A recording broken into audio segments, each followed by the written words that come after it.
సుదర్శన్ రెడ్డి ఎవరైతే నిన్న అరెస్ట్ అయినటువంటి వ్యక్తి పవన్ కళ్యాణ్ అక్కడికి వెళ్ళడానికి కారణమైంది ఒక ఎంపీడీఓని కొట్టినటువంటి కేసులో. ఇప్పుడు ఇందులో కొన్ని కొత్త నిజాలు బయటకు వస్తున్నాయి. ఈ సుదర్శన్ రెడ్డిని ఏకంగా ప్రాసిక్యూషన్స్కి సంబంధించినటువంటి హెడ్ కింద డిఓపి పదవిని జగన్మోహన్ రెడ్డి టైంలో ఇచ్చారు.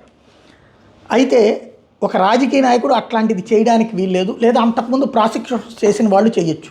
ఇతను అంతకుముందు ఎంపీపీగా ఉన్నటువంటి వ్యక్తి రిజైన్ చేసి వాళ్ళ అమ్మని ఆ పోస్ట్లో కూర్చోబెట్టి తను ఈ పోస్టుకి వస్తే హైకోర్టు కొట్టేస్తే ఆయన నియామకాన్ని సుప్రీంకోర్టుకి వెళ్తే సుప్రీంకోర్టు కూడా కొట్టేసింది, ఇందులో తప్పేం లేదని వాదించి అతనికి వాళ్ళ అమ్మని ముందు పెట్టి నడిపిస్తున్నాడు.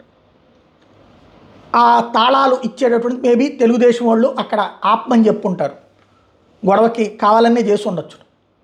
అతను తాళాలు ఇవ్వలేదు, ఆమె వస్తేనే ఇస్తానని చెప్పడం, దాని సందర్భంగా జరిగినటువంటి గొడవ.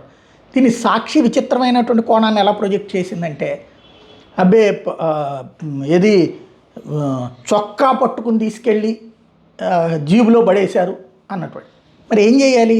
సార్ రండి సార్ ప్లీజ్, మీరు కొట్టారు కదా సార్, ఓసారి వచ్చి ఎక్కేయండి అని చెప్పి జీబులో ఎక్కేయండి అని బతిలాడతారా? ఇంకా నాలుగు కొట్టలేదు అని బాధపడాలి కదా. అవతల ఉన్నటువంటి ఒక అధికారిని కొట్టడం ఏంటి? పోనీ ఆయనకు అర్హత ఉంది అక్కడ? ఆయన ఏమన్నా ఎంపీపీనా? వాళ్ళ అమ్మ ఎంపీపీ అయితే ఆ తాళాలు ఇవ్వమని చెప్పి ఈయన కొట్టడం ఏంటి? కనీసం రాసేటప్పుడు ఆలోచన ఉండాలి కదా.